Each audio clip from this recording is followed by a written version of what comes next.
Doctor Shakuntala Sharma ma'am, आपका महाविद्यालय परिवार में बहुत बहुत स्वागत है। हार्दिक स्वागत, हार्दिक अभिनंदन। साथ ही महाविद्यालय परिवार के सभी संकाय सदस्य, कार्यक्रम की समन्वयिका विनीता श्रीवास्तव मैम, आज का हमारा ये जो कार्यक्रम है वो है मिशन राजस्थान 2030। इसका मतलब है 2030 में आपको राजस्थान कैसा चाहिए, हम उस पर चर्चा करेंगे। जैसा कि हमारे महाविद्यालय की परंपरा है, किसी भी कार्यक्रम का शुभारंभ करने से पहले सरस्वती माता को दीप प्रज्वलन करके हम उस कार्यक्रम का आरंभ करें। तो शासन सभी अतिथियों से मेरा निवेदन है।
हुए आज के कार्यक्रम के मुख्य वक्ता सेवानिवृत्त IAS श्रीमान भारत भूषण जी व्यास सर एवं doctor Shakuntala Sharma retired professor,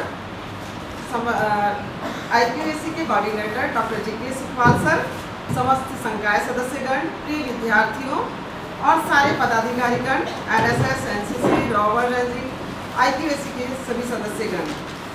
आज का जो कार्यक्रम है, जैसा कि आप सभी को पता है कि राजस्थान गहन विकसित राजस्थान के सपने को साकार करने के लिए गहन परामर्श हम सभी इस विषय पर विचार विमर्श या मंथन करेंगे। इसका मुख्य उद्देश्य यह है राजस्थान प्रदेश को 2030 तक देश के अग्रणी राज्य के रूप में विकसित करने के लिए किन उपक्रमों प्रक्रियाओं को लागू किया जाना चाहिए। आपके सुझावों का आमंत्रण है यहाँ पे, और सुझावों को हम राज्य स्तर पर, जिले स्तर पर, संभाग स्तर पर प्रेषित करने का प्रयास करेंगे। इसके साथ ही वर्तमान में हम देखते हैं राजस्थान को कि सरकार की जो योजनाएं हैं उनका क्रियान्वयन किस रूप में हो रहा है। जितनी भी फ्लैगशिप विद्यार्थियों को मिल रही है, स्कूटी का लाभ विद्यार्थियों को मिल रहा है, जिस तरह से स्कूलों के अंदर निःशुल्क पाठ्यक्रम की सुविधाएं उपलब्ध हो रही हैं, अगर विश्वविद्यालय स्तर पर भी निःशुल्क पाठ्यक्रम की सुविधा उपलब्ध हो जाए तो ऐसा भी अपन सुझाव रख सकते हैं। आप अपने विचारों को देंगे। यहाँ पे हमारे पास दो वक्ता हैं आज मुख्य वक्ता के रूप में, तो मैं यही चाहूँगी कि अपने उद्बोधन के माध्यम से या आप भी अपने विचारों को यहाँ साझा करेंगे और उसी के आधार पर हम इसका रिपोर्ट को तैयार करेंगे सकारात्मक रूप से। इसके साथ ही मैं पुनः महाविद्यालय में आपके आगमन पर स्वागत करती हूँ, महाविद्यालय परिवार की ओर से स्वागत करती हूँ। धन्यवाद। सभी से परामर्श प्राप्त करना, तो परामर्श प्राप्त करने की इसी कड़ी में हमारे मध्य आज के कार्यक्रम के मुख्य वक्ता के रूप में उपस्थित है भारत भूषण व्यास जी सर। सर, मैं आपसे निवेदन करूंगी कि आप आकर हमें अपना आशीर्वचन बताएं। भाई खूब चिला अर्जी मड़को है अलग मिजाज, कैर सांगरी साथे छाछर बारा गोस माते बदले लोगा का भाषा विचार, भाई लोगा का भाषा विचार। Principal madam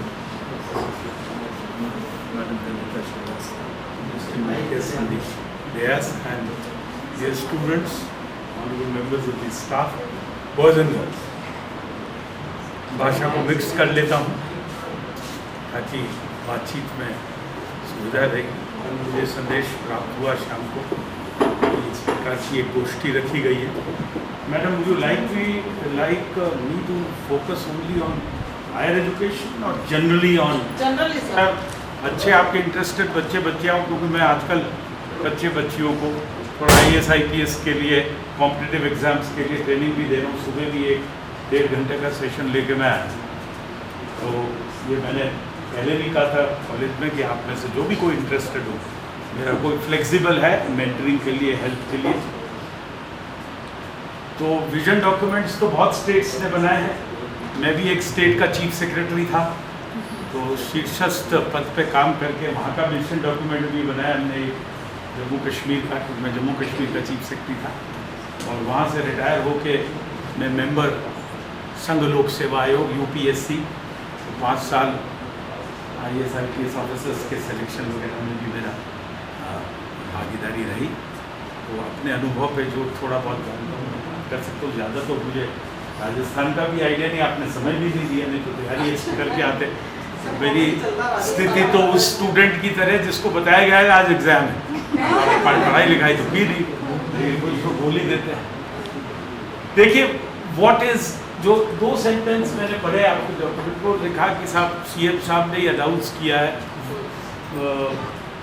2030 Rajasthan 2030 transformation. तो थोड़ा पहले समझें कि वर्ड ट्रांसफॉर्मेशन का क्या मीनिंग है, व्हाट इज द डिक्शनरी, उससे हमें समझ आएगी कि हमें करना है। What is transformation, anyone? Very changes in the physical form और अपीयरेंस, दैट इज वन, एक एस्पेक्ट हुआ। एक एस्पेक्ट है रेडिकल चेंजेस, कल जो था, जो आज होगा या कल आने वाले को होगा, वो उससे बिल्कुल radically different. And third would be abrupt and quick change, short term gains साथ में रहे, तो उसमें डिसरप्टिव चेंजेस भी आ जाते हैं। आपने कुछ बच्चे बच्चियाँ इंटरेस्टेड मैनेजमेंट में उन्होंने पढ़ा होगा, जैसे कॉन्सेप्ट ऑफ डिसरप्टिव मैनेजमेंट। जैसे हमने IT का जो ये पूरा डिजिटल इंडिया प्रोग्राम जो भारत सरकार ने बनाया, उसमें पूरा डिसरप्टिव मैनेजमेंट का कॉन्सेप्ट है। मैंने एक संस्था में काम किया यूनाइटेड नेशंस में, संयुक्त राष्ट्र संघ में कुछ वर्ष, तो वहाँ पे भी disruptive management is used as a tool. Disruptive management का अर्थ यही है ट्रांसफॉर्मेशन के जरिए कि जो चीज़ चली आ रही है एज यूजुअल, उसको बदलने की जरूरत है, और उसको रेडिकली बदलने की जरूरत है। इतनी बदलने की जरूरत है कि फॉर्म और अपीयरेंस में बदल। That is the general definition that we have to give. Rajasthan के कॉन्टेक्स्ट में ऐसी क्या चीज़ है जिसको बिल्कुल ट्रांसफॉर्म करने की जरूरत है? एक चीज़, बाकी डिफरेंट पहलुओं पे हम आएंगे। और जब एक बार हम इस पूरी स्थिति का आकलन कर लेंगे, सिचुएशन एनालिसिस कर लेंगे, तो then I think will be in a better position to say कि साहब ये हमारा रोड मैप होना चाहिए। मेरे हिसाब से सबसे बड़ी समस्या जो है, जिस पर मैं कभी कभी मैडम विनीता से भी चर्चा करता रहता हूँ, वो है structural problems in the society. Social structure में जो ढांचागत आधारभूत समस्याएं हैं, जो चुनौतियां हैं, उनको जब तक आप हैंडल नहीं करेंगे तब तक ट्रांसफॉर्मेशन संभव नहीं है। What are those problems? Anybody's guess, आपको सबको पता है। सबसे बड़ी बात, हमारे पास राजस्थान में स्ट्रक्चरल अनएम्प्लॉयमेंट है, स्ट्रक्चरल पॉवर्टी है। स्ट्रक्चरल पॉवर्टी यानी पुरानी सी पॉवर्टी, नहीं, वो तो गल ही नहीं रही है, वो ढांचा गंदा सड़ा निकल नहीं पा रहा। फिर हमारे पास कास्ट के बैरियर्स हैं, हमारे पास अनटचेबिलिटी के इश्यूज हैं, हमारे पास चाइल्ड मैरिजेस के इश्यूज हैं, हमारे पास चाइल्ड लेबर के इश्यूज हैं, और हमारे पास अनटचेबिलिटी तो मैंने बात की, सोशल एक्सक्लूजन के इश्यूज हैं, हमारे पास इश्यूज हैं ट्राइबल डेवलपमेंट के। Unless you address the structural issues, बाकी तो फिर डॉक्यूमेंट तो तैयार किया जा सकता। मैं बैठा मेरे बहुत शिक्षाविदों के बीच में मैं बैठा हूँ, प्रोफेसर शकुंतला मैडम से मैं कह रहा था, मैंने कहा कि आप चाहो तो 3-4 बच्चियाँ अगर मेधावी यहाँ के तैयार हों तो बढ़िया डॉक्यूमेंट लिख डालते हैं अगले 15 दिन। और मेरा मानना है कि आप लोग बहुत ब्राइट हो। मैं तो खुद मेवाड़ का रहने वाला, बता रहा था मैडम को, मेरे पास बड़ा बाजार स्कूल में, और शुरू से ये था कि IAS बनाना हो रहा है, तय करके गए तो तय करके तयशुदा प्रोग्राम और कॉम्पिटिटिव एग्जाम्स में आगे तक की पढ़ा। तो पहली चीज जो मैं बात करूँगा, no vision, no document is successful unless then it is backed by commitment. जब तक कमिटमेंट नहीं होगा उसके अंदर, तब तक कोई डॉक्यूमेंट, कोई विजन, कोई ट्रांसफॉर्मेशनल पॉलिसी हो सक्सेसफुल नहीं। दूसरी, जिन लोगों से मैं बातचीत कर रहा हूँ, जिनके साथ मैं बैठा हूँ, वो आप लोग कल के फ्यूचर हो, your future of the country. आप कल के लीडर हो इस भारत, नए भारत के को चलाने वाले आप लोग। तो आपको अपने अंदर की शक्तियां पहचाननी है। मेरा तो हिसाब से ट्रांसफॉर्मेशन ऑफ राजस्थान का सबसे पहला अगर प्रिंसिपल मैं रखूंगा तो आइडेंटिफाई योरसेल्फ। और उसमें क्योंकि मैंने सोशल स्ट्रक्चरल इश्यूज का जिक्र किया, दो सेगमेंट्स मेरी नज़र में बहुत इंपॉर्टेंट है। One is women and other is youth. और इनमें जब तक आपस में आप identity, who am I, what are the problems that I face, वो जब तक नहीं आप एड्रेस करोगे तब तक कोई ट्रांसफॉर्मेशन आने की संभावना कम हो जाती है। इसलिए हमें कोशिश करनी चाहिए कि उसको देखें। एक विजन मिशन डॉक्यूमेंट्स में एक पोर्शन होता है सिचुएशनल एनालिसिस। ये मैं बात कर रहा हूँ कि जयपुर में बैठे लोग तो करेंगे, लेकिन मैं अपने एक्सपीरियंस से कह रहा हूँ कि डेवलपमेंट, ग्रोथ, प्रोग्रेस में तब उसको मायने मानता हूँ अगर आप उसको मेजर कर सकते। what can be measured can be termed as achievement. What cannot be measured becomes difficult to say what you have achieved and what you have not. तो measurable करने के लिए उसको अभी के कुछ benchmarks आपको डालने पड़ेंगे, 50-100 पैरामीटर्स। ये अपना विजन डॉक्यूमेंट का पहली चीज होनी चाहिए, इस्टेब्लिश करो बेंचमार्क। उसके बाद 2030 में क्या आप माइलस्टोन्स अचीव करेंगे, फॉर एग्जांपल अनएम्प्लॉयमेंट के लिए, एजुकेशन के लिए, लिटरेसी के लिए, participation, workforce participation of women, उसके लिए सारे वो डिफाइन करेंगे। GSDP के लिए तो वो सारी चीज़ें इंपॉर्टेंट हो जाती। So establish a bench baseline, establish benchmarks, set goals and targets, उनको डिफाइन करो ताकि क्लियर तरीके। एंड लास्टली रिस्क एनालिसिस को देखो कि ये सब स्ट्रक्चरल इश्यूज रिस्क के जा रहे हैं। पहले मैं एक जनरल बात बता रहा हूँ किसी भी डॉक्यूमेंट के लिए, क्योंकि आप कल को PhD करोगे तो जनरली मतलब दिस इज हाउ डॉक्यूमेंट्स को राइट करते वक्त, और हम संयुक्त राष्ट्र संघ में बहुत डॉक्यूमेंट्स लिखा करते थे, तो उसमें पहले चीज़ ही है situation analysis and risk analysis. आपको उन फैक्टर्स को ध्यान में रखना। अब आइए, ये तो बात हो गई generally. Madam my time limit में ब्यूरोक्रेट हूँ, मैं बोल सकता हूँ, आप मुझे इंटरप्ट कर दीजिए। कितना 30 मिनट 20 मिनट हो गए। तो उसमें क्या है कि सबसे पहले चले आप तो इकोनॉमी पे आए। मैं एक एक क्षेत्र पे जाता हूँ, उसके बाद अपन बात करें। एक स्वॉट एनालिसिस करते हैं राजस्थान। यू हर्ड ऑफ स्वॉट analysis? Strength, weakness, S for strength. लोग ने बहुत अच्छी तरह से, जिंक है हमारे पास, कॉपर है हमारे पास, लाइमस्टोन है हमारे पास, सैंडस्टोन है, यस वेरी गुड, एक्सीलेंट, बहुत सारे हैं। इन मिनरल्स को how best to economically exploit this resource. आप अभी देखेंगे, मैं नहीं जानता, मैंने राजस्थान के बारे में बहुत कम पढ़ा है, आई एम सॉरी, क्योंकि मैं नौकरी जम्मू कश्मीर में की या भारत सरकार में की। भारत सरकार में वित्त मंत्रालय में बहुत साल रहा मैं, वित्त मंत्री जी का दफ्तर संभालता था भारत सरकार का, तो मुझे यहाँ का आइडिया नहीं, लेकिन मुझे जो लगता है कि आप शायद 7th और 8th इकोनॉमी है इन टर्म्स ऑफ ग्रोथ, जबकि आपको और आगे होना चाहिए।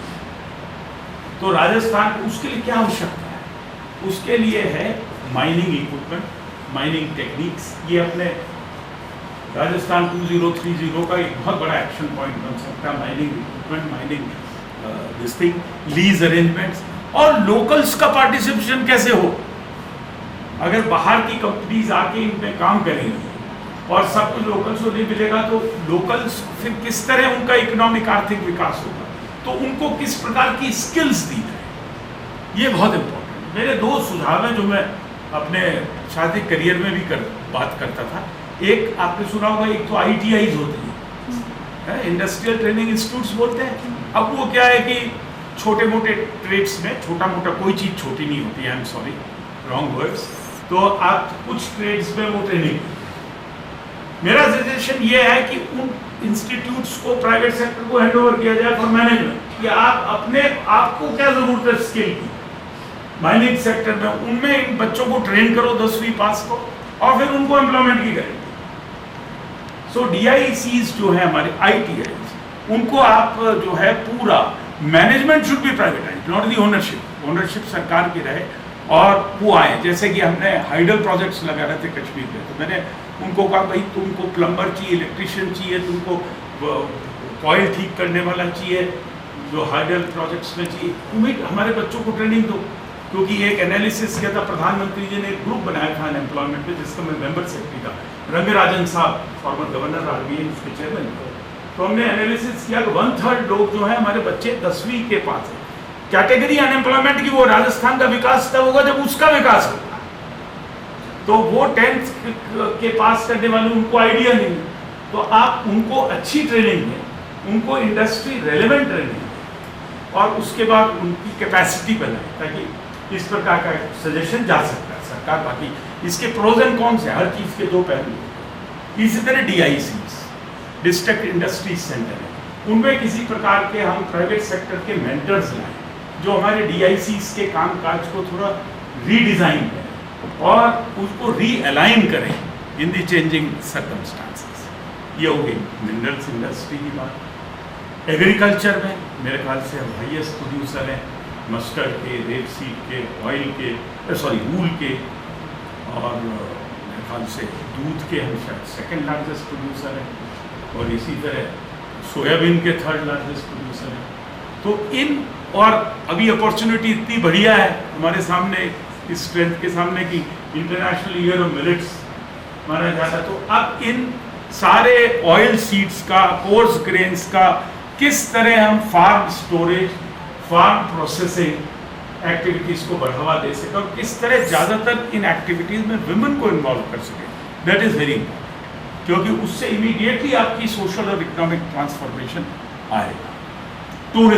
टूरिज्म राजस्थान में specially Haveli tourism, culture and tourism, एक क्राफ्ट टूरिज्म, इसी तरह आपका एडवेंचर टूरिज्म, डेजर्ट टूरिज्म, ये तरह तरह के एक्सपीरियंस है टूरिज्म के और बहुत स्ट्रेंथ्स हैं। लेकिन इनको अगेन हमारे काफ़ी लार्ज नंबर ऑफ बच्चों को अच्छी ट्रेनिंग और स्किल्स देंगे और उनको अच्छे टूर ऑपरेटर्स बनाए जाए, उनको अच्छे वाहनों की सुविधा दी जाए ताकि वो खुद रन कर सके ग्रुप्स को और टूरिज्म को। क्योंकि जब तक इन एक्टिविटीज़ को आप निकाल के लोगों के हाथ में नहीं दोगे तब तक social and economic transformation will not change. Since suggestions have been asked, I am not running a critique on the policies, I am making suggestions that this is how we could do tourism के क्षेत्र पे हम कर सकते हैं। इसी तरह weaknesses में देखिए 3-4 अगर उसमें देखें तो एक बहुत बड़ी वीकनेस है हमारे पास वाटर स्केर्सिटी।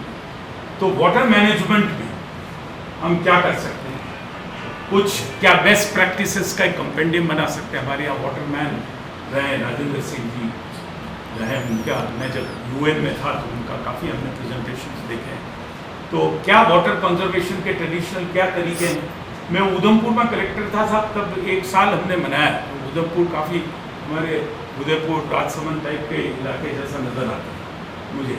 तो वहाँ बावलियाँ बहुत थी, तो हमने एक ईयर ऑफ बावली कि जितनी बावलियाँ 300-400 इनको साफ करो, उनको गहरा करो, उनको डेवलप करो, उनको हार्नेस करो, उनकी रिचार्जिंग के लिए फैसिलिटी कर लो। So overall water and we also thought of water conservation and management bodies. क्या पंचायत कोई फंक्शन दे सकते हैं बहुत फोकस तरीके से, पंचायती राज इंस्टीट्यूशंस वाइब्रेंट है, क्या उसके अंदर can we have a separate dedicated small network to do all this, that will also be a game changer. इसी तरह स्ट्रेंथ्स में वापस, क्योंकि मैं स्ट्रक्चर तरीके से जो मेरे आ रहा है प्रभाव में उसी में बोल रहा हूँ, तो solar energy can be a big game changer for Rajasthan, because solar energy के लिए आवश्यकता ही है डायरेक्ट सनलाइट की और लैंड की, which we have in plan, and we can use lot of waste land and barren land for generating solar power. तो solar power पे बहुत बड़ा फोकस जो है वो करने की जरूरत है। और मैं कह रहा हूँ, the proof of the pudding lies in eating it. Involve people, involve young people. Change agents of tomorrow are these young boys and girls sitting here, these young men and women. उन लोगों को किस तरह हम integrate कर सकें, rooftop house top solar systems को डालने की बहुत बड़ी आवश्यकता है, बहुत बड़ा इसमें काम हो सकता है, क्योंकि पर्यावरण का संरक्षण करना भी हमारी उतनी बड़ी। इलेक्ट्रिक व्हीकल्स का समय आ रहा है, इलेक्ट्रिक व्हीकल्स में can be train our young boys and girls to run electric vehicles and so इन सब एक्टिविटीज़ में हम जा सकते हैं। अब सोशल इश्यूज को एड्रेस करने के लिए बहुत सारी चीज़ें वो पे बाद में आता हूँ, कुछ स्ट्रेटजीज पे बात करें। देखिए, मेरा एक मानना है कि बहुत सारी स्कीम्स हम बनाते हैं सरकार में, लेकिन इम्प्लीमेंटेशन बहुत होता है। तो मेरा उसमें सजेशन है कुछ पायलट बेसिस पे इम्प्लीमेंटेशन थ्रू NGOs करना। इम्प्लीमेंटेशन ही एक तो प्रोग्राम की डिज़ाइन, देखिए प्रोग्राम तो एक बहुत बड़ा आइडिया होता है, जैसे आप यहाँ सोलर हम लगाएंगे सिस्टम, फिर उसको प्रोजेक्टाइज करो और प्रोजेक्टाइज करके उनको NGOs और CSOs को दिया है, ताकि वो एक कंपटीशन जगह सरकारी एजेंसीज में और NGOs में कि किस तरह बेहतर इम्प्लीमेंटेशन किया जा सकता है। यंग इंजीनियर्स जो अनएम्प्लॉयड हैं उनके एसोसिएशंस बना के उन इंजीनियर ग्रुप्स को काम दिया है। महिलाओं समूह SHGs को भी कॉन्स्टिट्यूट करके उन लोगों को इम्प्लीमेंटेशन थोड़ा पायलट बेसिस पे दिया जाए तो it would be quite a game changer. पहली चीज, दूसरा को अपने डेस्टिनेशन को, तो मैं ये समझता हूँ कि राजस्थान में 50 डिस्ट्रिक्ट्स हैं नए बनने के बाद, हाँ, तो 50 डिस्ट्रिक्ट है, हर डिस्ट्रिक्ट की अपनी एक पहचान होनी चाहिए। This is the bajra district, this is the mustard district, this is the cement district, this is the gypsum district. और क्या पूरी एडमिनिस्ट्रेशन में बाकी सब तो काम करेंगे, हेल्थ इंस्टीट्यूशंस भी चलाएंगे, स्कूल्स भी चलेंगे, कॉलेजेस भी चलेंगे, उसके साथ साथ क्या उस कोर स्ट्रेंथ जो डिस्ट्रिक्ट की कोर स्ट्रेंथ, क्या उसको बिजनेस कोर बिजनेस स्ट्रेंथ, क्या उस पर हम फोकस कर सकते। इसी तरह एक प्रिंसिपल क्रॉप भी डिस्ट्रिक्ट की हो, क्योंकि स्वामीनाथन जब थे तो एग्रीकल्चर में वो हमेशा जोनलाइजेशन ऑफ एग्रीकल्चर की बात करते थे साहब। Everywhere, you know, it should be specific to the environment in which agriculture is cultivated. तो can this be done? क्या आप उनको सौंप सकते हैं कि साहब आप बाकी क्रॉप भी उगाई है, लेकिन ये आपका फोकस, जैसे कि यहाँ चलिए तो हल्दी घाटी के आगे गुलाब है ना साहब, और वो चैत्री गुलाब या रोज वाटर या ये, तो ये बहुत बड़ी स्ट्रेंथ है। इसको आज का जमाना ब्रांडिंग और मार्केटिंग का है, तो you have to create facilities for A processing, B branding and C marketing. इनके लिए बहुत आवश्यकता है कि one district one business product, one district one crop, और एक डिस्ट्रिक्ट वन सोशल थीम। ये तो मैं लास्ट में 2 मिनट लूंगा, एजुकेशन इंस्टीट्यूशन के हवाले से भी बात करूंगा। थीम्स को पकड़िए साहब, उनमें कहो कि साहब इस जिले में अनटचेबिलिटी 0 हो गई, इस जिले में विमेन क्राइम 0 है, इस जिले में या इस पॉकेट में जो है हमारी चाइल्ड मैरिजेस 0 हो गई। Unless we address those social issues, our efforts to transform may yield only limited results. इसी तरह आप बात करें एक प्रोग्राम भारत सरकार का है एस्पिरेशनल डिस्ट्रिक्ट्स का, आपने नाम सुना होगा, नीति आयोग चलाता है। मेरी ये स्ट्रॉन्ग रिकमेंडेशन इस फोरम के माध्यम से है कि आप डिस्ट्रिक्ट्स में और ब्लॉक्स में एस्पिरेशनल ब्लॉक्स में जो कि कम्पीट करें, उनका नाम कुछ और हम सोच सकते हैं, जैसे ट्राइबल ब्लॉक्स की बात करें कि वहाँ बैकवर्डनेस कंस्ट्रेंट नहीं है, वहाँ बैकवर्डनेस स्ट्रेंथ है, उसको किस तरह यूज करना है और उस जिले में किस तरह उनमें आपस में कंपटीशन का एक भाव, उसमें आपस में कोऑपरेशन और कोलैबोरेशन का भाव जागृत करके आपस में उनको कम्पीट करा, उसकी रैंकिंग हो, वो आपस में कम्पीट करें तो ट्रांसफॉर्मेशन का टास्क बहुत आसान करेगा। इसी तरह आपका यूथ का पार्टिसिपेशन हर प्रोग्राम में इम्पॉर्टेंट है। Unless you involve youth, I don't think efforts will yield the desired results. अब आइए साहब, कई सारे सबमिशन हो सकते हैं। हम अगर डॉक्यूमेंट पे काम करें तो we can think of 15x15x15 में कहा में आ रहा था, तो मैं सोच रहा था क्या हमारा डॉक्यूमेंट क्या हो सकता है, तो 15x15x15 15 submissions under Rajasthan 2030, 15 submission, जैसे agriculture submission, technology submission, solar submission, water submission, उसके बाद यूथ सबमिशन, सोशल सबमिशन। तो इस तरह की चीज़ें हम सोच सकते हैं और सब मिशंस की हम कल्पना कर सकते हैं। फिर 15 स्ट्रेटेजीज की हम बात कर सकते हैं तरह की। अब आता हूँ मैं अंतिम, क्योंकि I am running out of time. Last में एजुकेशनल इंस्टीट्यूशन से आप क्या कर सकते हैं। नई शिक्षा नीति आ गई है, नई शिक्षा नीति का क्रियान्वयन कर रहे हैं, बहुत कुछ अच्छा दोनों केंद्रीय सरकार और राज्य सरकार की ओर से प्रयास किए जा रहे हैं और उसके लाभ भी मिल रहे हैं।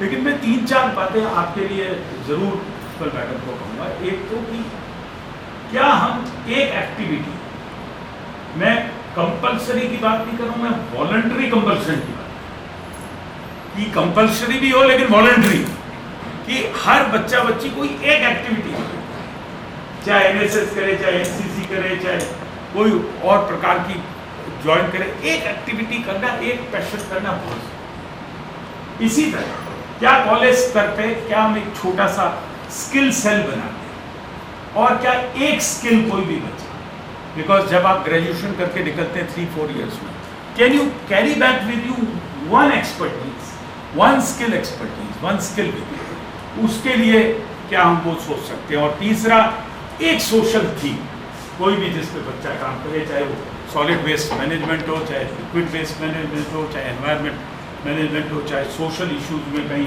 और उसके लिए ज़रूरी है कि हम इंडस्ट्री को भी कोलैबोरेट करें, इस तरह के बनाए। मैं तो बल्कि कहूँगा कि यहाँ बहुत अच्छे इंडस्ट्री, 3-4 इंडस्ट्रियल हाउसेस को पकड़ के एक इंक्यूबेशन सेंटर आपके कॉलेज में खोला जा सकता है, बिजनेस इंक्यूबेशन सेंटर, जिसमें बच्चियों को किस तरह एंटरप्रेन्योर बनाना है, किस तरह उनको यूनिट्स लगानी है, किस तरह की यूनिट्स लगानी है, ये जब तक भी होगा तब तक ये मेन प्रोग्राम।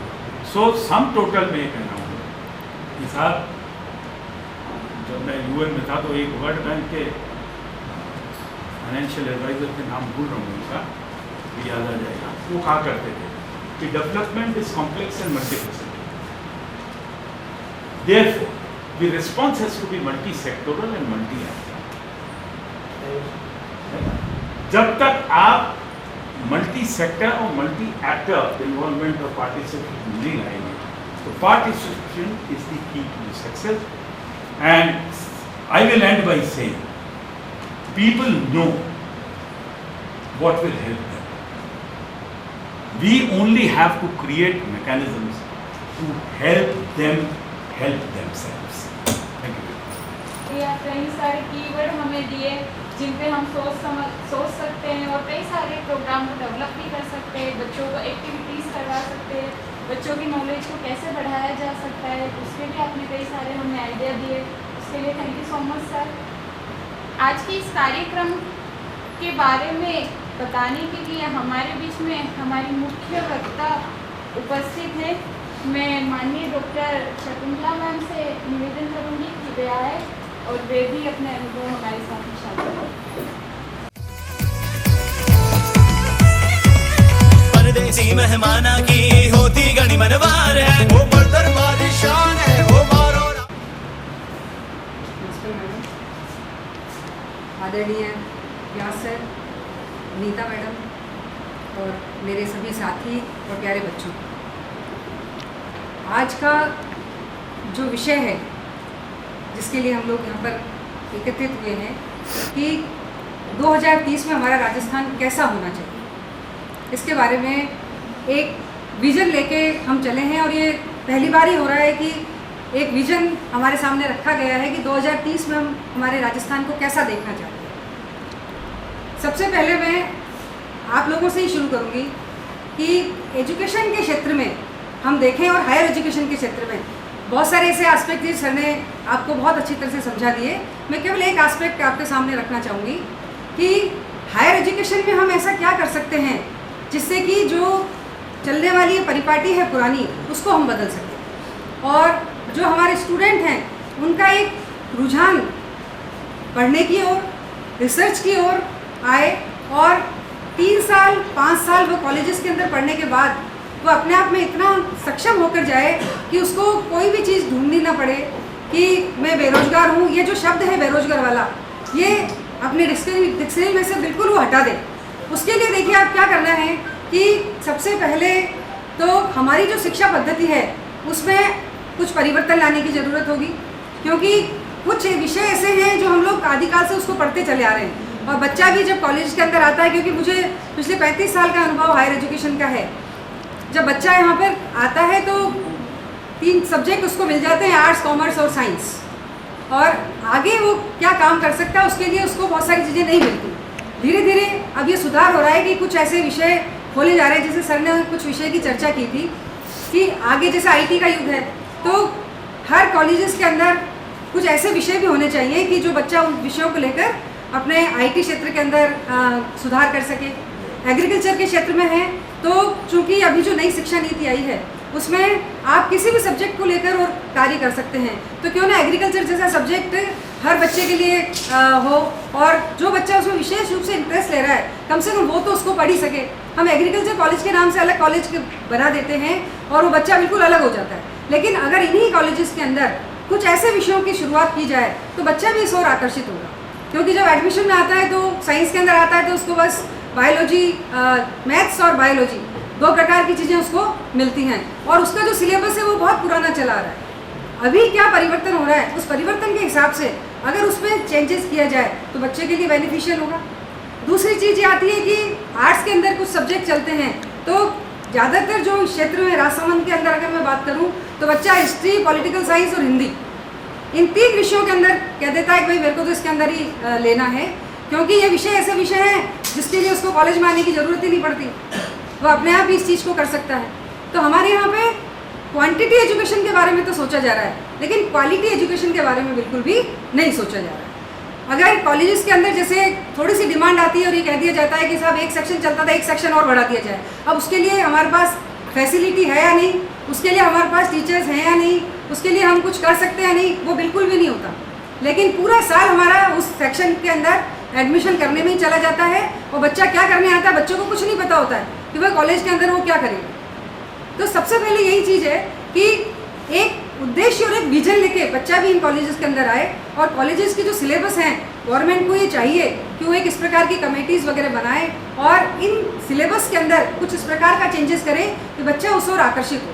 क्योंकि कुछ ऐसे विषय हैं जो बच्चा प्राइवेट, आपने देखा होगा कि जितने रेगुलर बच्चे नहीं उससे डबल हमारे प्राइवेट हम एग्जामिनेशन करवाते हैं, और जब वो प्राइवेट बच्चे इन विषयों को लेकर पढ़ सकते हैं तो मैं सोचती हूँ कॉलेजेस के अंदर तो कुछ रिसर्च वर्क कंपलसरी ना हो भले ही, लेकिन बच्चों के लिए एक टॉपिक रिसर्च का जरूर होना चाहिए और हर सब्जेक्ट के अंदर होना चाहिए। जो बच्चा उसको करेगा और उसको सबमिट करा देता है उसके नंबर दूसरे बच्चों से तो कंपेरेटिव ज़्यादा अच्छे होंगे ही होंगे, और ऐसे बच्चा जो बहुत अच्छी रिसर्च करता है उसे आगे रोजगार के लिए भी प्रेरित करे गवर्नमेंट, तो बच्चे इस क्षेत्र में थोड़ा सा आगे आने की कोशिश करेंगे।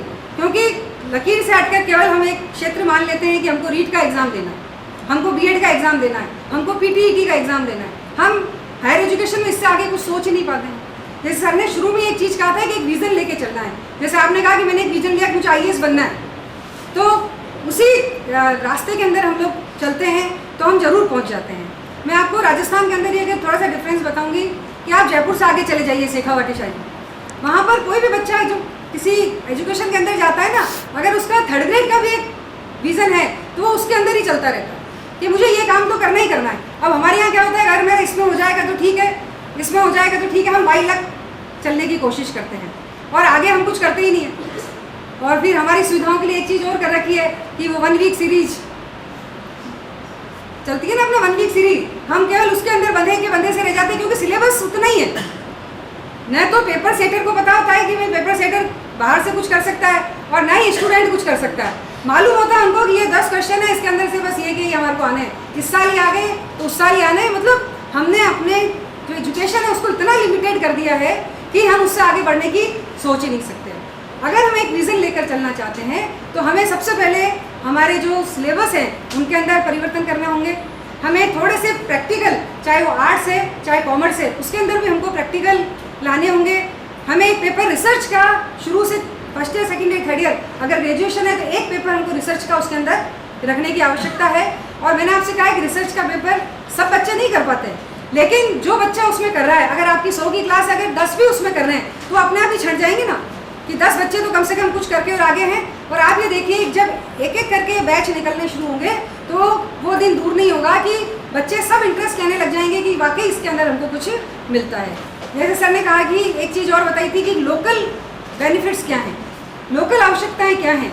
हम लोकल आवश्यकताओं के हिसाब से भी बच्चों को अगर तैयार करते हैं तो उसका एक सेल हम अलग से बनाएं। जैसे हमारे कॉलेज एजुकेशन के स्किल प्रोग्राम वगैरह भी चलते हैं, लेकिन वो कई बार क्या होता है कि वो हमारे किताबों में ही रह जाते हैं, है ना, हमारी फाइलों में ही रह जाते हैं कि स्किल बच्चे ने क्या सीखा कुछ भी नहीं पता होता। तो स्किल प्रोग्राम के लिए बच्चे को खुद को एक बार आगे आना होगा कि वो क्या सीखना चाहता है, वो क्या काम कोई भी छोटा या बड़ा नहीं होता। काम हम अगर करना शुरू करते हैं तो आप ये देखिए कि अब वर्ण जो हमारा था वो खत्म हो चुका है, वर्ग भेद हमारा खत्म हो चुका है। अब तो केवल वही है कि कौन किस काम के अंदर होशियार है ना। कास्ट फीस हमारी ऐसी कुछ नहीं होती कि भाई इस व्यक्ति को यही काम करना है, ये सब हमने समाप्त कर दिए, हम बहुत कुछ आगे बढ़े हैं। लेकिन सबसे पहले यही चीज़ हमको करनी है कि हम में क्या कैलिबर है, हम उस हिसाब से उस कार्य को करें। इसी के साथ साथ मेरे ख्याल से अभिभावक अगर हों तो अभिभावकों को भी इस चीज़ को समझनी है कि मेरा बच्चा क्या चाहता है, क्योंकि हमारी जो परिपाटी है काफ़ी चेंज हुई है और उस विषय के अंदर उस बच्चे को जाने की वो करें कि ऐसा नहीं है कि आजकल जैसा ना एक इंजीनियरिंग के अंदर अगर कोई बच्चा जा रहा है तो सारे इंजीनियरिंग की दौड़ में चले जाएंगे, है ना। नीट का एग्जाम देना है तो मुझे देना है, तो मेरे पड़ोसियों को भी देना है, उसके पड़ोसियों को भी देना है, सब उसी की चीज़ के अंदर आगे चले जाएंगे और वास्तविक कैलिबर खत्म हो जाता है, बच्चा डिप्रेशन में आ जाता है और आगे वो कुछ कर नहीं पाता। तो हम सिलेबस को इस प्रकार का बनाएं, बच्चे के व्यक्तित्व को निखारने के लिए वो क्या क्या कार्य कर सकता है उन चीज़ों को हम देखें। और सबसे चीज़ जो हमारा महाविद्यालय का माहौल है वो अपने आप ही परिवर्तित हो जाएगा जब बच्चे खुद आगे बढ़कर उन चीज़ों को करेंगे। और सबसे बड़ी चीज़ ये होती है कि एजुकेशन डिपार्टमेंट्स को आजकल केवल डेटा डिपार्टमेंट बना दिए गए कि वो सारे डेटा इकट्ठे करना, डेटा भेजना, वो करना। वास्तव में क्या हो रहा है उस चीज़ को हम लोग नहीं कर पाते हैं पूरा, क्योंकि सर मुझे 35 साल का अनुभव है ना, क्योंकि मैंने बहुत डेटा इकट्ठे किए और अगर नहीं भेजो तो कहते हैं आपने अभी तक काम नहीं किया। तो आप ये देखिए कैसे कैसे करके उसको हम भिजवा देते हैं कि भाई हमारा काम हो गया, लेकिन उसका आउटपुट क्या है। मैं बहुत छोटी सी जगह, क्योंकि आपने देखा, आप तो सब मेरे को जानते भी हैं, क्योंकि मैंने SRK से शुरू किया और SRK में ही अपना काम पूरा ख़त्म किया। और 91 में हालांकि मेरा संस्कृत कॉलेज है जो बहुत पुराना कॉलेज है। आप ये देखिए कि नाथद्वारा का एक बहुत बड़ी बात है, यहाँ पे बहुत सारी चीज़ें ऐसी हैं जो बहुत सारी जगह नहीं है। जैसे संस्कृत कॉलेज सब जगह नहीं है, लेकिन आप अगर उसकी दशा को आप देखेंगे ना तो उसकी दशा ऐसे बिगाड़ रखी है, क्योंकि संस्कृत और संस्कृति ये तो हमारे मूल से ही शुरू आती है, लेकिन उसको आगे बढ़ाने का काम किसी ने किया ही नहीं। तो इस विषय के ऊपर हम इतना ही आप लोगों के से जो संबंधित है वो मैं इतना ही कहना चाहूँगी कि हम राज्य सरकार से इस प्रकार का एक अनुमोदन जरूर करें कि जो 50 साल से हमारे सिलेबस चले आ रहे हैं उसमें चेंजेस करें और वर्तमान परिप्रेक्ष्य में बच्चों की क्या आवश्यकता है उसके अनुसार इसको ढालने का प्रयत्न करें, तभी हम इसमें आगे कुछ कर पाएंगे। और आप लोग जो यहीं के लोकल बच्चे भी हैं बहुत सारे, आपने देखा होगा कि नाथद्वारा के अंदर नाथद्वारा की एक अलग ही परंपरा और संस्कृति चलती है, उससे संबंधित कोर्सेज भी अपने आप में, हालांकि आपके यहाँ तो ड्राइंग है, मैंने देखा है आपका, और ड्राइंग के क्षेत्र में ये कॉलेज तो बहुत आगे भी है और कई चीज़ें इस प्रकार की करते हैं, लेकिन यहाँ की जो कला है जैसे पिछवाई कला वगैरह है, तो उसी को क्यों ना हम आगे बढ़ाने का काम करें। और उसके लिए ये जरूरी है कि सरकार इसके लिए कुछ बजट दे, तब बच्चा आगे कर पाता है। कई बार बच्चे आते हैं कि हमारे पास ये सब चीज़ें ही नहीं, हम इसको कैसे करें। तो जो शिक्षा है, शिक्षा में एक पूरे बजट की आवश्यकता होती है, तो उसके हिसाब से उसको बजट भी देना चाहिए। और यहाँ जो लोकल वर्क है, जैसे आपने देखा होगा एक मुकुट श्रृंगार का कार्य चलता है, उस मुकुट श्रृंगार के कार्य के लिए कॉलेजेस से ये पूछा तो जाए कि आप किस प्रकार के कार्यों को करने में यहाँ सक्षम हैं, बच्चे किस प्रकार के कार्य करते हैं। तो इन सब चीज़ों को अगर लाए, और उसके लिए स्किल वाला व्यक्ति भी होना चाहिए, और ये कोई ज़रूरी नहीं होगा, ये मेरा मानना है कि स्किल के लिए आप ये देखिए कि एक अनपढ़ महिला भी है यहाँ पर और वह उस कार्य को बहुत अच्छी तरह से कर रही है। तो कॉलेजेस को इतना अधिकार तो दिया ही जाए कि हम उस व्यक्ति को यहाँ पर ला सके, उसको एक अच्छा सा पेमेंट दे सके, जिससे वो हमारे बच्चों को उन सबको सिखा सके। क्योंकि बातें और प्रोग्राम तो बहुत सारे आ जाते हैं, लेकिन उसको कैसे करना है वो सब चीज़ें बजट के अभाव में रह जाती हैं। तो मेरी यही एक रहेगा कि कोई भी कार्य करें, स्किल डेवलपमेंट का कार्य हो, चाहे वर्तमान में हमारे जो निजी, ये हमने अपने परिप्रेक्ष्य में कहा है, उससे कहीं के भी उसमें जहाँ का जो भी कार्य है उसको पूरा करने के लिए वहाँ के एक व्यक्ति की आवश्यकता होती है, एक अच्छे बजट की आवश्यकता होती है। तो उन सब चीज़ों को प्रॉपर रूप से करें तो बच्चे भी उसमें इंटरेस्ट लेंगे और हमारे को किसी के ऊपर डिपेंड नहीं रहना पड़ेगा। एक समय ऐसा आता है कि हम खुद अपना कार्य करने लग जाते हैं, और आपने देखा ना हम प्रदर्शनी वगैरह लगाते हैं उस सब चीज़ों की, और इतना ज़्यादा यहाँ काम होता है। नाथद्वारा के स्कूल है, उसमें अभी पिछले साल की बात है, व्यक्ति को हमने लगा के उन्होंने कहा था, एक सेठ जी मिल गए थे हमको, तो उन्होंने कहा था कि इसको मैं दूंगा, आप चलो चलाने का काम करो। तो हमने एक छोटा सा प्रोग्राम वहाँ पे चलाने का किया, मुकुट श्रृंगार का, और बच्चों ने इतनी अच्छी चीज़ें बनाई और उसी के लिए एक शॉप वहाँ पे खोल दी है और वहीं से वो बिकता है, उनके विकास के अंदर उसका सारा पैसा जा रहा है और धीरे धीरे वहाँ के डेवलपमेंट का कार्य भी हो रहा है। तो बच्चे भी उसमें इंटरेस्ट लेने लगे। तो वही चीज़ें अगर हमारे हायर एजुकेशन के अंदर भी हों तो हमारे तो बच्चे बहुत ही समझदार और बढ़िया है। और मैंने देखा है कि अपने तो मातृशक्ति जो है वो और भी ज़्यादा पावरफुल है। तो इसलिए मेरे कहने का यही रहेगा कि बच्चे कॉलेजेस में आएँ और वो क्या चाहते हैं वो भी लिख के दें अपने उससे, क्योंकि आप जो पुराने हो गए तो उनको अपनी उतना विज़न नहीं है, लेकिन जो नए बच्चे हैं वो क्या नया कर सकते हैं उस चीज़ को थोड़ा सा सामने लाने का प्रयत्न करें। आपके लिए मैं और भी कुछ, क्योंकि मैं लोकल नाथद्वारा की हूँ सर, मैंने कहा था मैडम को भी एक बार कि अगर मेरे से जो भी आपके कॉलेज के लिए हो सकेगा वो करने को मैं हमेशा तत्पर रहूँगी। आपका बहुत बहुत धन्यवाद कि आपने थोड़ा सा समय मुझे दिया। धन्यवाद। नए एजुकेशन में क्या क्या चीज़ें हमें करनी चाहिए, क्या नए बदलाव लाने चाहिए और पुरानी चीज़ों को किस तरीके से हम नई चीज़ों में बदल सकते हैं, इसके बारे में हमें नॉलेज दिया। उसके लिए आपका बहुत बहुत धन्यवाद मैम। प्रत्येक राष्ट्र व राज्य का भविष्य युवाओं से जुड़ा होता है। इन कार्यक्रमों के माध्यम से युवाओं की आवश्यकताओं, आकांक्षाओं को जानने का अवसर प्राप्त होता है तथा प्राप्त सुझावों के आधार पर राज्य को देश में अग्रणी बनाने हेतु नीति निर्माण किया जा सके, ऐसा प्रयास किया जाता है तथा युवाओं के विचारों से बृहद स्तर पर राजनीतिक, सामाजिक, आर्थिक, औद्योगिक सब क्षेत्रों में विकास कार्यों में युवाओं की सहभागिता तय की जाती है। इसी कार्यक्रम को आगे भी कई श्रृंखलाओं में आयोजित किया जाना प्रस्तावित है। उसके लिए मैं कार्यक्रम की संयोजक डॉक्टर विनीता श्रीवास्तव मैम को आमंत्रित करना चाहूँगी कि वे कार्यक्रम के आगे की श्रृंखला को बताने के साथ साथ आज की जो अतिथि हमारे कार्यक्रम में उपस्थित हुए उन्हें धन्यवाद ज्ञापन करें। झटकाल बेलिया नाचे और घूमर गाने नारे, रंगीलो राजस्थान है, रंगीलो राजस्थान है, बच्चा बच्चा के मन में। थे सम्मानित मंच जो सम्मानित करता है हमारे कार्यक्रम की अध्यक्ष डॉक्टर मोनिका रोध प्राचार्य, सेवानिवृत्त IAS श्रीमान भारत भूषण व्यास जी, हमारी साथी रह चुकी सेवानिवृत्त प्रोफेसर डॉक्टर शकुंतला शर्मा और सादर सदन जो समाहित करता है हमारे महाविद्यालय के साथी और विद्यार्थियों को, जिनमें सम्मिलित हैं NSS के cadets, NCC cadets, rovers, rangers, महिला नीति के वॉलंटियर्स। आप सभी इस कार्यक्रम में उपस्थित हुए। मैं आप सभी का सादर आभार अभिव्यक्त करती हूँ।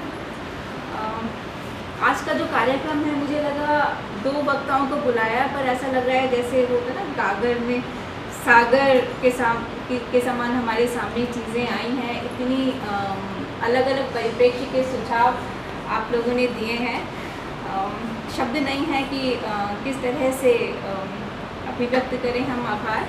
पहले तो मैं जो राजस्थान सरकार ने हमें कहा है 2 उनकी पॉलिसी के स्टैंडर्ड्स हैं, पैराग्राफ्स हैं, वो आपके समक्ष पढ़ रही हूँ एज इट इज़, क्योंकि ये हमें बताते हैं कि हमें मिशन 2030 के लिए क्या करना है। राज्य सरकार द्वारा प्रदेश के चहुमुखी विकास एवं प्रदेशवासियों की खुशहाली एवं उन्हें सामाजिक सुरक्षा प्रदान करने के लिए राजस्थान मिशन 2030 प्रारंभ किया जा रहा है। सरकार का प्रयास है कि राजस्थान वर्ष 2030 तक देश का अग्रणी राज्य बने। इस हेतु हर क्षेत्र के लिए मानकों के निर्धारण एवं इन मानकों को प्राप्त करने हेतु समयबद्ध कार्य योजना तैयार किए जाने के लिए राज्य सरकार द्वारा मुख्यमंत्री राजस्थान आर्थिक सुधार सलाहकार परिषद के नेतृत्व में विकसित राजस्थान 2030 दस्तावेज तैयार करने का निर्णय लिया गया है। इस दस्तावेज में प्रदेश के प्रबुद्धजनों, विषय विशेषज्ञों, हितधारकों, युवाओं एवं समाज के सभी वर्गों के सुझावों एवं प्रदेशवासियों की आकांक्षाओं व अपेक्षाओं को शामिल किया जाएगा। इसी उद्देश्य से राज्य में मिशन 2030 अभियान के तहत हितधारकों के साथ गहन परामर्श कार्यक्रम का आयोजन किया जाएगा। This was the plan as per the government document. इस कार्यक्रम का मुख्य उद्देश्य राजस्थान को देश के अग्रणी राज्यों की श्रेणी में लाना है। राज्य के सर्वांगीण विकास हेतु सभी विभागों के हितधारकों के परामर्श एवं सुधारों के आधार पर मिशन 2030 का विजन दस्तावेज तैयार करना है, ताकि वर्ष 2030 तक राजस्थान में प्रगति की गति 10 गुना बढ़ाकर हर क्षेत्र में राज्य को देश का प्रथम राज्य बनाया जा सके। इस उद्देश्य को लेकर, इस महत्वाकांक्षी उद्देश्य को लेकर ये मिशन स्थापित किया गया, प्रारंभ किया गया और उसका शुभारंभ हमारे महाविद्यालय में इस कार्यक्रम के आयोजन के द्वारा किया गया है। सबसे पहले तो मैं बहुत आभार अभिव्यक्त करना चाहती हूँ भारत भूषण व्यास सर का। ये फैक्ट है कि बहुत शॉर्ट नोटिस हमने आपको दिया। हमारे पास भी वो मेरे पास 12 बजे कल आई थी सूचना कि ये सब किया जाना है और आपसे रिक्वेस्ट किया, एक ओपन विजन आपको दिया था कि समाज के हर पहलू में, राजस्थान के हर पहलू में किस तरह से परिवर्तन किया जा सकता है। इतनी सब चीज़ें आपने अपने 20 मिनट के उद्बोधन में दे दी हैं, जिसमें रणनीतिक तरह से कैसे चला जाए, स्ट्रेंथ्स पर, वीकनेसेस पर, अपॉर्चुनिटीज़ पर, थ्रेट्स पर भी बात की है। आपने हमारे को एक अपॉर्चुनिटी भी दी है, एक मौका दिया है कि अगर महाविद्यालय चाहे और महाविद्यालय के विद्यार्थी इंटरेस्ट लें तो कॉलेज की तरफ से एक मिशन डॉक्यूमेंट तैयार करके दिया जा सकता है। तो मेरा ख्याल हम सब आपका इसके लिए बहुत बहुत धन्यवाद ज्ञापित करते हैं। मतलब ना सिर्फ आज का उद्बोधन बल्कि आगे के लिए भी आपका जो कमिटमेंट है उसके लिए हमारे पास शब्द नहीं है, हम कैसे आभार अभिव्यक्त करें। बहुत बहुत धन्यवाद। कार्यक्रम की जो दूसरी वक्ता रहीं डॉक्टर शकुंतला शर्मा जी, आपने मुख्यतः हायर एजुकेशन पर फोकस किया और जो हायर एजुकेशन की हार्डकोर रियलिटीज़ हैं, हम सभी रूबरू होते हैं, उनके बारे में बात की। मेरा आप सभी से निवेदन है, हमारे जो फैकल्टी मेंबर्स हैं वो भी अपने सुझाव, क्योंकि वो भी बहुत सारी बातें कह रहे थे, हम नॉन टीचिंग वर्क में लगे रहते हैं, एकेडमिक वर्क का हमें मौका नहीं मिलता है, स्टाफ नहीं है, तो ये सब भी हमारे 2030 के मिशन को प्रभावित करने वाले कारक हैं। तो आप सभी को जो भी सुझाव लगते हैं कि किया जाना चाहिए, आप हमें दे सकते हैं, उसे हम हमारे विजन डॉक्यूमेंट में समाहित करेंगे। तो मैं डॉक्टर शकुंतला शर्मा जी का बहुत आभार अभिव्यक्त करती हूँ, आए उन्होंने और बहुत शॉर्ट समय में हमको अपने उद्बोधन से लाभान्वित किया। बहुत बहुत धन्यवाद मैम, आपका आगे भी हमें सहयोग मिलता रहेगा, ऐसी हम आशा करते हैं।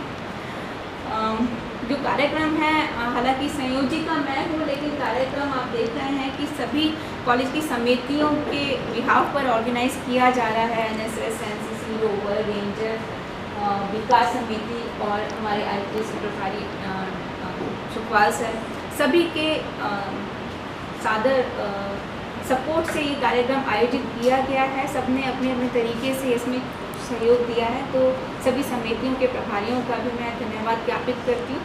Last but not the least, students हमारे सर भी बार बार कह रहे थे कि आप ही हमारे देश का भविष्य हैं, हम लोग आपकी तरफ देखते हैं। हम लोगों के पास कितनी भी एनर्जी हो, कितना भी ज्ञान हो, लेकिन हम देखते किसके तरफ हैं?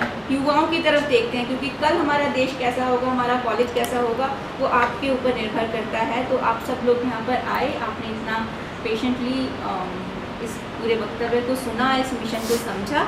मैं आप सभी को बधाई देती हूँ, धन्यवाद। तो विद्यार्थियों को हम परंपरा नहीं है देने की, आप सभी को बधाई देती हूँ, इस अपेक्षा के साथ कि इस मिशन डॉक्यूमेंट में आप लोग अपना सक्रिय भागीदारी देंगे, चाहे वो लिखने का है, चाहे आपके पास हमसे ज़्यादा आइडियाज़ होते हैं। मैम भी कह रहे थे, सर भी कह रहे थे कि युवाओं के पास जो आइडियाज़ हैं वो शायद हम लोगों के पास नहीं है।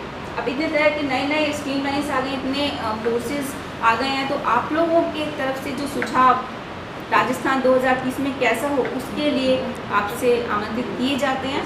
और ये जो कार्यक्रम है श्रृंखला की पहली कड़ी है, इसके बाद भी सीरीज़ ऑफ प्रोग्राम्स होते रहेंगे। कहीं पर डिबेट कंपटीशन होंगे, कहीं निबंध कंपटीशन होंगे, तो आप सब लोग अपनी भागीदारी देंगे, अपने सुझाव देंगे।